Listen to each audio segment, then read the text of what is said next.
Bismillahirrahmanirrahim. Assalamualaikum warahmatullahi wabarakatuh.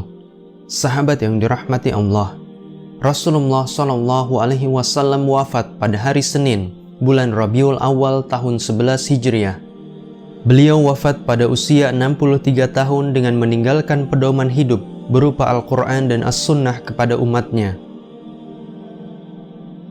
Rasulullah wafat pada waktu duha, dan di hari itu kaum muslimin mengalami keterkejutan dan kepiluan yang luar biasa. Seperti dikisahkan di banyak riwayat, bahwa Sayyidina Umar bin Khattab bahkan sempat tidak percaya dan marah kepada orang yang mengatakan bahwa Rasulullah sudah wafat. Beliau berkata bahwa Nabi SAW seperti Nabi Musa alaihissalam, di mana ia akan kembali kepada kaumnya di kemudian hari. Hingga kemudian Sayyidina Abu Bakar As-Siddiq menyadarkan Sayyidina Umar dan kaum muslimin dengan menyatakan bahwa Rasulullah telah wafat namun Allah Maha Hidup, serta beliau membacakan Quran surat Ali Imran ayat 144 sebagai peringatan bahwa Nabi SAW adalah seorang Rasul, dan apakah jika Rasulullah wafat maka manusia akan kembali kepada kekafiran?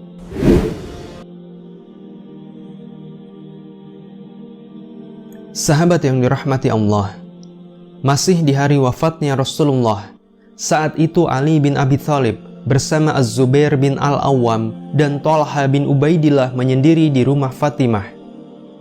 Sementara itu, kaum muhajirin yang lain memilih duduk bersama Abu Bakar dan Umar bin Khattab di tempat lain. Jenazah Rasulullah masih di rumah Sayyidah Aisyah dan pintu rumah sudah ditutup. Tiba-tiba, seseorang datang kepada Abu Bakar dan Umar, kemudian memberitahu bahwa kaum Ansor berkumpul di Saqifah Bani Sa'idah. Mereka mencalonkan Sa'ad bin Ubadah, pemimpin suku Khazraj, dalam hal kepemimpinan menggantikan Rasulullah. Maka, meskipun jenazah Rasulullah belum diurus, namun Abu Bakar, Umar bin Khattab, dan Abu Ubaidah bin Al-Jarrah bersegera menuju ke Saqifah Bani Sa'idah untuk mengetahui peristiwa yang terjadi. Karena yang ada dalam benak para sahabat tersebut adalah bahwa kepemimpinan umat merupakan perkara besar. Jika terjadi kekeliruan dalam hal ini, maka kestabilan daulah Islam akan terganggu dan perpecahan umat tidak dapat terhindarkan. Saat ketiga sahabat tersebut tiba di tempat berkumpulnya kaum Ansor, mereka melihat Sa'ad bin Ubadah radhiyallahu anhu sedang berselimut karena sakit. Kemudian mereka bergabung dalam pertemuan tersebut, dan seorang dari kaum Ansor berdiri serta menyampaikan sebuah perkataan bahwa kaum muhajirin memiliki kesan untuk mendominasi kepemimpinan di Madinah. Padahal kaum Ansor adalah penolong agama Allah dan pionir dalam Islam. Ini sudah dibuktikan dengan menerima kedatangan kaum muhajirin di Madinah, menolong mereka, dan membersamai mereka dalam dakwah baik suka maupun duka. Setelah juru bicara dari kaum Ansor menyampaikan kebaikan-kebaikan mereka, Umar bin Khattab radhiyallahu anhu ingin mengatakan kalimat-kalimat yang sudah disusun dengan baik dalam pikiran beliau. Namun, Abu Bakar radhiyallahu anhu menahannya dan berpidato. Di antara perkataannya adalah, "Apapun mengenai kebaikan yang telah kalian sebutkan maka benar adanya, dan kalianlah pemilik kebaikan itu," ujar Abu Bakar. Sayyidina Abu Bakar melanjutkan perkataannya, "Rasulullah pernah bersabda, seandainya manusia menempuh jalan di satu lembah, sementara kaum Ansor menempuh di jalan lain, maka pasti aku akan menempuh jalan yang dilalui oleh kaum Ansor." Kemudian Abu Bakar terus menyampaikan kebaikan dan keutamaan yang dimiliki oleh sahabat Ansor radhiyallahu anhum. Dan pada akhirnya beliau berkata, "Namun Rasulullah pernah bersabda," dan sabda ini diketahui oleh Sa'ad bin Ubadah karena ia sedang duduk ketika beliau SAW mengucapkan ini. Rasulullah berkata, "Sesungguhnya kaum Quraisylah yang berhak menjadi pemimpin." Ketika mendengar ini, maka Sa'ad bin Ubadah menjawab, "Benar wahai Abu Bakar, kami hanyalah wazir, sementara kalianlah amirnya."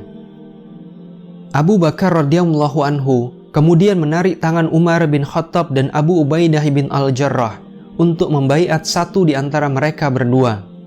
Di mana setelah itu, salah satu dari kaum Ansor mengatakan bahwa biarlah Quraisy yang memilih pemimpin mereka sendiri dan Ansor memilih pemimpinnya sendiri.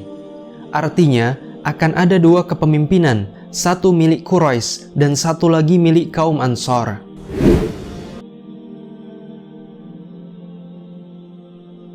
Sahabat yang dirahmati Allah, maka mulailah orang-orang mengangkat suara mereka dan menyampaikan berbagai macam perkataan. Keributan terjadi hingga Sayyidina Umar bin Khattab khawatir bahwa akan terjadi perselisihan yang lebih besar di antara mereka semua. Beliau kemudian berkata bahwa Abu Bakarlah yang berhak melanjutkan kepemimpinan Rasulullah, di mana Abu Bakar adalah imam sholat ketika Rasulullah sakit menjelang wafatnya, selalu terdepan dalam menyertai Rasulullah dalam dakwahnya, termasuk ketika beliau hijrah ke Madinah dan bersembunyi dalam goa. Maka Sayyidina Umar segera meminta Sayyidina Abu Bakar untuk mengulurkan tangan beliau dan membaiatnya. Setelah itu, baiat tersebut diikuti oleh kaum Muhajirin dan kaum Ansor yang datang di balai pertemuan itu. Orang Ansor yang membaiat Abu Bakar untuk pertama kali adalah Bashir bin Sa'ad, ayah dari sahabat Nu'man bin Bashir. Sayyidina Abu Bakar As-Siddiq kemudian menerima baiat tersebut, namun bukan karena beliau merasa sebagai yang paling baik di antara para sahabat yang lain. Alasan beliau adalah karena beliau takut akan fitnah-fitnah yang mungkin terjadi ketika ia tidak menerima amanah kepemimpinan tersebut.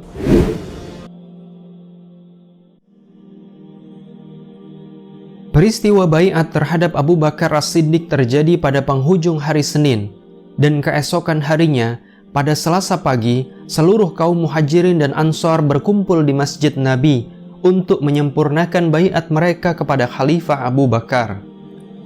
Baiat tersebut terjadi sebelum pemakaman Rasulullah disiapkan, di mana sesuai dengan hadis dari Sayyidah Aisyah dan ditulis dalam buku Sirah Nabawiyah karya Ibnu Hisham, bahwa penguburan Nabi dilakukan pada Selasa malam. Setelah dibaiat, Abu Bakar radhiyallahu anhu berpidato di hadapan kaum muslimin dengan sangat tawadhu.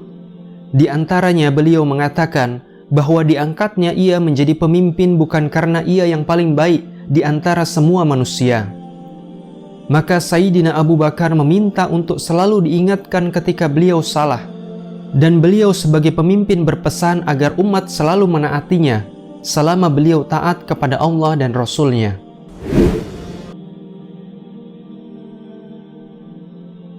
Sahabat yang dirahmati Allah, pemilihan pemimpin sangatlah penting hingga hal itu disegerakan untuk diselesaikan, terutama oleh Abu Bakar dan Umar bin Khattab. Karena jika kaum Ansor saat itu benar-benar sudah menetapkan keputusan bahwa kepemimpinan mereka diamanahkan kepada Sa'ad bin Ubadah, sementara kaum Muhajirin memilih pemimpin mereka sendiri, maka dapat dibayangkan bagaimana umat bisa terpecah belah, bahkan mungkin keluar dari agama Allah karena Rasulnya telah wafat. Dan na'udzubillah, kota Madinah yang telah dibangun sedemikian hebat oleh Nabi dipersatukan suku-sukunya, kemudian harus kembali lagi ke masa saat kota itu dipenuhi dengan perang antar suku, sebagaimana sebelum Rasulullah dan para sahabat hijrah ke Madinah.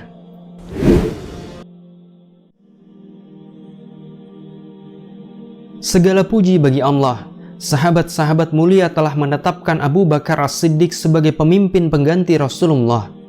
Sahabat Abu Bakar As-Siddiq memiliki banyak keutamaan yang sebagian besar tidak dimiliki oleh sahabat yang lain. Beberapa di antaranya adalah beliau merupakan teman setia Rasulullah semenjak berdakwah di Mekah. Bahkan Abu Bakar adalah sahabat yang langsung membenarkan peristiwa Isra Mi'raj Nabi SAW. Dan beliau pula yang mengawal Nabi ketika hijrah dari Mekah ke Madinah, menempuh jarak ratusan kilometer, melewati berbagai macam bahaya dan ujian yang sulit. Sahabat yang dirahmati Allah, Abu Bakar radhiyallahu anhu merupakan sahabat yang paling berilmu. Beberapa contohnya adalah ketika Rasulullah mengucapkan salam perpisahan, di mana hanya Abu Bakar yang paham dan hanya beliau yang menangis. Sementara itu, sahabat yang lain harus menghayati lebih dalam serta bertanya mengenai perkataan Rasul ini. sampai akhirnya mereka baru paham. Abu Bakar juga pada saat wafatnya Rasulullah dengan kejernihan ilmunya mampu menyadarkan dan menghindarkan kaum muslimin termasuk Umar bin Khattab dari perpecahan. Beliau membacakan Quran surat Ali Imran ayat 144 di mana Nabi Muhammad adalah seorang Rasul sementara ia bisa wafat pada suatu hari. Kedudukan Abu Bakar di sisi Rasulullah juga sangat mulia hingga Rasulullah berkata, "Andai saja aku diperbolehkan memilih kekasih selain Rabbku, maka aku akan menjadikan Abu Bakar sebagai kekasih.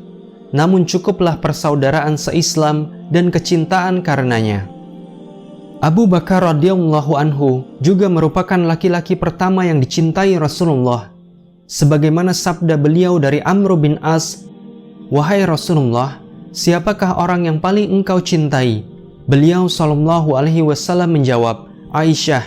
Kemudian Amr bin As bertanya lagi, "Maksudku dari kaum laki-laki?"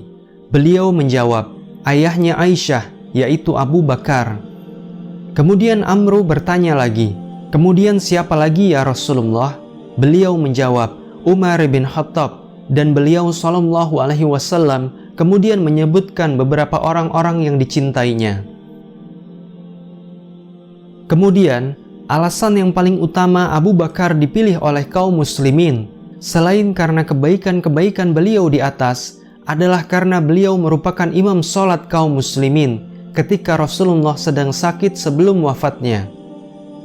Saat itu, waktu sholat tiba, Rasulullah kemudian bersabda agar diperintahkan Abu Bakar untuk menjadi imam sholat. Sahabat yang dirahmati Allah, demikian kisah mengenai pengangkatan Abu Bakar radhiyallahu anhu sebagai khalifah pengganti Rasulullah sallallahu alaihi wasallam. Semoga Allah senantiasa menjadikan kita sebagai orang-orang yang bisa mengambil pelajaran dan meneladani kebaikan-kebaikan Rasulullah serta para sahabatnya. Saya sebagai narator cerita undur diri. Kepada Allah saya mohon ampun. Kepada sahabat semua saya mohon maaf. Wallahu a'lam bishawab. Wassalamualaikum warahmatullahi wabarakatuh.